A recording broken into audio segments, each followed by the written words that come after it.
ভোরের আলো ফুটতে না ফুটতেই পাখিদের কিচিরমিচির ডাক আর প্রকৃতির যে মনোরম দৃশ্য, এটা যারা গ্রামে না থাকে তারা এর অনুভবটা বুঝতে পারবে না। আর আকাশটা দেখো, মনে হচ্ছে যেন সাদা ড্রয়িং খাতায় রঙের ছোঁয়া লেগেছে। শুভ সকাল বন্ধুরা, কেমন আছো? আশা করি সবাই সুস্থ আছো, ভালো আছো। তোমাদের ভালোবাসায় আমরাও সবাই ভালো আছি। আর দেখো সকাল সকাল কি করতে লেগে পড়েছি। আজ শুক্রবার, দুদিন আগে থেকেই যখন আজকের দিনটার কথা ভাবছি যে আজকের দিনটা কিভাবে উপড়ে নেব আর কি, তো গায়ের মধ্যে রীতিমতো জ্বর চলে আসছে। কেন বলো তো? কারণ প্রত্যেকটা মেয়েরই প্রত্যেক মাসে যে পিরিয়ড হয়, পিরিয়ডের পর যে কাজগুলো করতে হয়, বিশ্বাস করো মনে হয় যেন গায়ে জ্বর চলে আসে। এত পরিশ্রম আর শরীরে আর দেয় না। তার মধ্যে পিরিয়ডের একটা যন্ত্রণা 4-5 দিনে। তারপর ধরো সেটা সেরে যাওয়ার পর সংসারের কাজকর্মের পাশাপাশি বাড়তি যে কাজগুলো মেয়েদের করতে হয়, আমি তো করি, কে কতটা করে আমি জানি না, কিন্তু আমি যতটুকু পারি পরিষ্কার পরিচ্ছন্ন হওয়ার চেষ্টা করি। তো দেখো আজকে কি করলাম, রোদ উঠেছে বেশ ভালোই, তো তোষকটাকে নিয়ে রোদে দিলাম। অনেক দিন তোষকটা রোদে দেওয়া হয় না, প্রায় 4-5 মাস হয়ে গেছে তোষকটা রোদে দেওয়া হয় না। তো আগে রোদে দিয়ে আসলাম তোষকটা। তারপর ঘরে এসে দেখো খাটটা মুছে নিচ্ছি, আর টুকিটাকি একটু এদিক ওদিক ঝুল পড়েছে সেটাও পরিষ্কার করে নিচ্ছি। এটা প্রত্যেক মাসেই করি। তারপরেও কিন্তু তোমরা দেখতেই থাকো ব্লগে যে ঘরটা মোটামুটি কিন্তু প্রায় আমি পরিষ্কার করি। কি জানি কেন আমার এই ঘরটার মধ্যে এত মাকড়সার ঝুল, ছোট বড় মাঝারি সব রকমের মাকড়সা কিন্তু আমার এই ঘরে আছে। তার সঙ্গে তো এক একটা বড় বড় টিকটিকি, ছোটোখাটো একটা কুমিরের সাইজ হবে টিকটিকিগুলোর চেহারা। তো যাই হোক, আজকে প্রচুর খাটনি হবে, শরীরে একটা আলাদা রকম একটা ধকল যাবে, সেটা তোমরা দেখেই বুঝতে পারছো, কারণ প্রত্যেক মাসে আমি এই কাজগুলো করে থাকি। তো চলো, আমার বকবক না শুনে তোমরা আমার সঙ্গে থাকো, দেখতে থাকো। আশা করি তোমাদের আজকের ব্লগটাও ভালো লাগবে।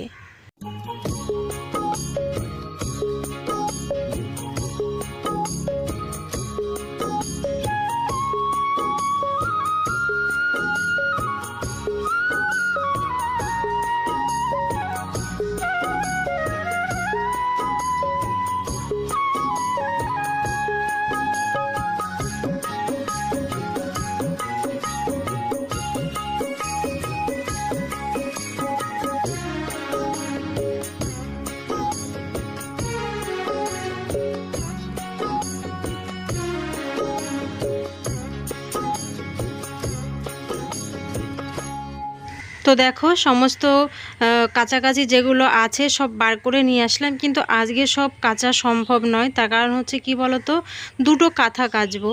তো বিছানার চাদরটা ভাবছি আজকে আর কাচবো না, বিছানার চাদরটা হালকা পাতলা তো সেটা রেখে দিলাম। আজকে যেহেতু রোদ একটু উঠেছে বেশ ভালোই, তাই ভাবলাম যে আজকে কাঁথার দুটো আগে কেচে নিই। আর কি বলো তো, সারা বছরই দুষ্টুর বাবার একটা কাঁথা লাগে পাশে, তো সেটা ও ধুয়ে দিলাম। আর আমি যেটা গায়ে দিই, সবসময় গায়ে দেওয়া হয় না, এখন তো কী বলো তো, বৃষ্টি যেহেতু রাত্রেবেলা যদি হয়, ফ্যান চললে পরে না ভোর রাতের দিকে একটু ঠান্ডা লাগে, তো তখন একটু কিছু গায়ে দিতে হয়, সেই কারণেই। তো না ধুয়ে তো থাকতেই পারি না, এগুলো যেটা ইউজ করি 4-5 দিন সেগুলো আমি সবই কেচে দিই। আর কাঁথা দুটো কেচে দিয়েছি, আর কাঁথাগুলো অনেক বড় বড়, তো সেই কারণে একা না চিপতে পারি না। তো বড় মেয়েকে ডাকলাম, বললাম যা একটু ধর, আমি একটু চিপে নিই। আর জানো তো এই কাঁথাগুলো আমি এখন যেটা আর কি জল চিপছি, এই কাঁথাটা আমার মাসি দুষ্টুকে বানিয়ে দিয়েছিল ছোট থাকতে। দুষ্টু যখন আরও ছোট, 1 বছরের যখন, তখন বানিয়ে দিয়েছিল। তো এটা আর কি দুষ্টুর বাবা গায়ে দেয়। আর আগের কাঁথাটা আমার নিজের হাতের তৈরি, আর আমি নিজেও খুব ভালো কাঁথা বানাতে পারি, কিন্তু কাঁথাটা আগে মাসির কাছ থেকে পেতে নিয়ে আসি। আর ছোটোবেলা থেকেই মাসিকে দেখতাম নিজে নিজে কাঁথা পাততো, আমাকেও ধরতে বলতো, তো চোখে দেখা তো কাজ, তো শিখে গেছি গো। তো তারপর বড় মেয়েকে বললাম যে একটু চা কর, কারণ সকালে সেরকম কিছু রান্নাবান্না করিনি, দেখেছি এই যে ঘরের কাজে ব্যস্ত রয়েছি। আর কাজই শুরু করেছি 9টা থেকে। দুষ্টুকে তো সকালবেলায় স্কুলে নিয়ে যাই, ওকে ওখানে একটু লেখাই পড়াই, ওকে খাওয়াই, তারপরে এসে ঘরের কাজকর্ম করতে হয় প্রত্যেকটা দিনই। জানি না দুষ্টুকে যখন কেজি স্কুলে দেব, আশা তো রাখি কেজি স্কুলে দেওয়ার, তো তখন কিভাবে আমি ঘরের কাজগুলোই বা করব, বা কীভাবেই আমি ব্লগ করব জানি না, পরবর্তীতে কিভাবে সব কিছু সামলাবো। তো ওকে বললাম একটু চা করতে। দোকানেও পাঠিয়েছিলাম যে দুটো গিয়ে পাউরুটি নিয়ে আয়, তো তো বেলা হয়ে গেছে প্রায়, এখন বাজে 10:30, বলছে পাউরুটি নেই, শেষ হয়ে গেছে। আবার পাঠালাম যে তাহলে 2টো কেক নিয়ে গিয়ে, তো 2টো কেক নিয়ে আসলো, কেক দিয়ে আর কি চাটা খেয়ে নিলাম। তারপর দেখো গ্যাসটা মোছা হয়নি সকাল থেকেই, তো গ্যাসটা এবার মুছে নেব। আর চা করলে দেখবে আমার মানে রান্নাঘরে এত পরিমাণে কালো পিঁপড়ে আসে, কি আর বলবো, অন্য সময় আসে না, এক সন্ধ্যের সময় দেখি কালো পিঁপড়েগুলো খুব জ্বালাতন করে। আবার এই চা করার সময় বা চা করার পর জানি না পিঁপড়েরা কোনো গন্ধ পায় কি না, মিষ্টি কিছু রাখলে পরে দেখি বড় বড় কালো ডাসা পিঁপড়েগুলো চলে আসে রান্নাঘরে। আর কতদিন আগে জানো তো ইউটিউবে কয়েকটা ভিডিও পরপরই দেখেছি যে বাড়িতে কালো পিঁপড়ে আসা নাকি ভালো লক্ষণ। তো আমি তো ভালো লক্ষণ কোথাও খুঁজে পাই না, বলে অনেক নাকি আয় উন্নতি হয় কালো পিঁপড়েরা মানে বাড়িতে আসলে পরে। তো আয় উন্নতি কোন দিক দিয়ে হচ্ছে আমি তো কিছু বুঝতে পারছি না। কারণ কি বলো তো, সংসারের যা ইনকাম সেই ইনকাম তো একই আছে, কিন্তু খরচটা হয়ে যাচ্ছে পরিমাণে বেশি। তো আর ভালো আর লক্ষণ আর দেখছি কোথায়। তো যাই হোক, গতকাল রাতে দুষ্টুর বাবা দেখো মাসকবরি সদাই নিয়ে এসেছে, তো সেগুলো আর কি বালতিতে তুলে রাখছি। চিনির কৌটোটা ভাবছিলাম চিনি ঢেলে রাখবো, তো চিনির যে বড় কৌটোটা সেটা না ধোয়া হয়নি। প্রত্যেক মাসে মাসে কৌটোগুলো ধুয়ে তারপরে ঢালি, তো কৌটোগুলো ভাবছি আজকে আর ধোয়া হবে না, আগামীকাল ধুয়ে চিনি আর মুসুরি ডালটা আগে ঢেলে নেব। আর যখন যেগুলো লাগবে সেগুলো তো প্যাকেট রয়েছেই, ঢেলে কৌটাতে নিয়ে নেব। মাসকবরি সদাই সব কিছু বালতির মধ্যে তুলে তারপরে দেখো তোষকটাকে এলাম একটু ঝাঁটা পেটা করতে, মানে ধুলো যেহেতু রয়েছে তাই ভাবলাম একটু ঝাঁটাপেটা করে ধুলোগুলো একটু মানে ফেলি আর কি। আর ঘরটা যেহেতু মুছবো তাই ভাবলাম যে তোষকটাকে পরিষ্কার করে নিয়ে ভালো করে পেতে রেখে তারপর আর কি ঘরটা মুছবো। আর বিছানার চাদরটা আমি বাঁধবো না, কারণ আমার এখনও মাথা ঘষা হয়নি। তোষকটা ঘরে নিয়ে গিয়ে বড় মেয়েকে বলবো যে তুই বিছানার চাদরটা পেতে দে আর আমি ঘরটা মুছে নিই। আজকে এইটুকুই আর কি সাহায্য করলো ও আমার সঙ্গে, বিছানা চাদরটা পেতে দিল, একটু চা করলো, আর ওই কাঁথাগুলো ধোয়ার সময় একটু চিপে দিল। আজ আর স্কুলে যায়নি, সেই কারণে হাতে হাতে এইটুকু কাজ করে দিতে পারলো, না হলে তো একা একাই করতে হতো। আর বড় মেয়ে বাড়িতে থাকলে দুষ্টুর একটু সুবিধা হয়, কারণ দুজন একসঙ্গে অনেকটা সময় কাটাতে পারে। না হলে কি বলো তো, দুষ্টু এমন জ্বালাবে আমার কাজের সময়, না আমাকে শান্তি মতন কোনো কাজ করতে দেয়, না ভালোভাবে আমাকে ভিডিও করতে দেয়, প্রচুর পরিমাণে জ্বালায়। তো 2-1 দিন স্কুল ছুটি থাকলে দুষ্টুরও বেশ ভালো লাগে, দুজন একটা সময় অনেকক্ষণ আর কি কাটাতে পারে। তো তোষকটাকে আর কি বিছানায় পেতে দিলাম, পেতে দিয়ে ওকে বললাম চাদরটা তুই পাত আর আমি ঘরটা মুছে দিই। ঘরটা মুছে তারপরে ভাবছি একবারে স্নানে যাব, আর আজ তো মাথা ঘষবো। 2 দিন আগে যদিও মাথা ঘষেছিলাম, কিন্তু কি বলো তো, আজকে মাথা না ঘষলে তো হবেই না। তো চলো তাড়াতাড়ি ঘরটা মুছে নিই একবারে স্নানটা সেরে নিই।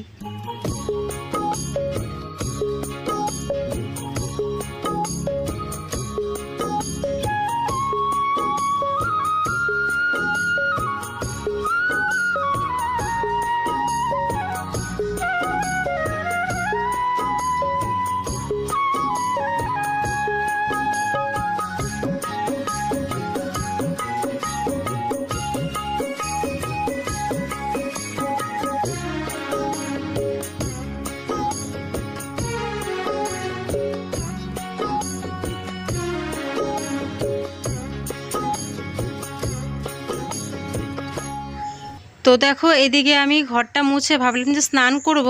তো এই পাটিটার মধ্যে সকালবেলায় হচ্ছে তোষকটা রোদে দিয়েছিলাম। তো যেহেতু বাইরের দিকটা পাটিটা পড়েছিল আর কি, একদম দুয়ারের সামনে অনেক ধুলোবালি লেগেছে, আবার কখন এটা পেতে একটু দরকার হলো শুলাম নিচে পেতে, তো তখন না মনে থাকবে না, তো সেই কারণে ভাবলাম যে না একবারে আর কি ধুয়ে তারপরে রাখি। তো দেখি আবার ঝিরিঝিরি বৃষ্টি পড়ছে, কি যন্ত্রণা বলো। তারপরে এই যে এই সামনের এই দিকটায় নারকেল গাছে আর কি কাঁধি বেরিয়েছে, তো গাছের আর কি ফুল পড়ছে, নারকেলের ফুল পড়ে পুরো এই জায়গাটা নোংরা হয়ে থাকছে। তা ভাবলাম যে এই জায়গাটা একটু ঝাড় দিয়ে নিই। আর বারে বারে সিঁড়ি দিয়ে ওঠানামা করতে যাওয়ার সময় যদি নোংরা থাকে আশেপাশে দেখবে ভালো লাগে না, দুটো লোক বাড়িতে আসলেও যদি দেখে যে এরকম নোংরা হয়ে রয়েছে।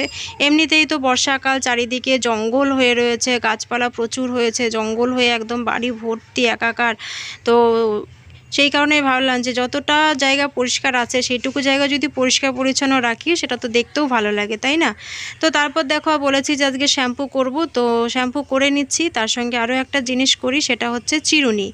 চিরুনিটা মানে অন্য সময় ধুই বা না ধুই, কিন্তু এই সময় চিরুনিটা ধুই, যেহেতু চুল আঁচড়াই এই কটার দিন, তো চিরুনিটাও নোংরা হয়, সব কিছুর সঙ্গে তো এটাও ধুতে হয়, তাই না?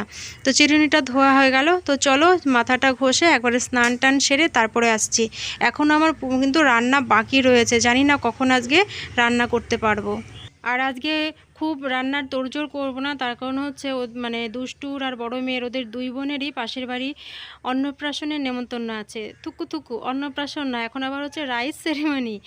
আর কি বলো তো, ছোটোবেলা থেকেই তো অন্নপ্রাশন বা মুখে ভাত এগুলোই শুনে বড় হয়েছি, এখন আর ওগুলো বলা যায় না। তো ওদের দুই বোনের হচ্ছে রাতে নেমন্তন্ন, তারপরেও ওরা দুপুরবেলায় গেছে, বাচ্চাটির এই দুপুরবেলায় আর কি মুখে ভাত দেবে মামা, তো সেই কারণেই গেছে ও। আর সেজন্য একটু তাড়াতাড়ি করছি, কারণ রাতে নেমন্তন্ন, দুপুরে তো নয়, দুপুরে তো কিছু একটা খেতে হবে। আর এখন ঘড়িতে বাজে একটা বেজে গেছে আজকে সমস্ত কাজকর্ম সেরে রান্না বসাতে, সেই কারণেই আজ করব শুধু একটু ডাল, আমরা দিয়ে আজকে ডাল করব। আর করব যে ঢ্যাঁড়স দিয়ে, কুমড়ো দিয়ে, আলু দিয়ে একটা মানে নিরামিষ তরকারি, 5 ফোড়ন দিয়ে। তো দেখো ডালটা সেদ্ধ হয়ে গেছে, এদিকে আমড়াটাও দিয়ে নিলাম। আর অনেক দিন পর আমড়া দিয়ে ডাল করছি, আর আজকে না আমি একটু ডাল খাবো, কারণ আমড়া দিয়ে ডাল আমার খুব ভালো লাগে খেতে। তো দেখো এদিকে ভাতটাও হয়ে যাচ্ছে, প্রায় ভাতটাও বসিয়ে দিয়েছি, ফেনা চলে এসেছে, তো ঢাকনাটা একটু ফাঁকা করে দিচ্ছি।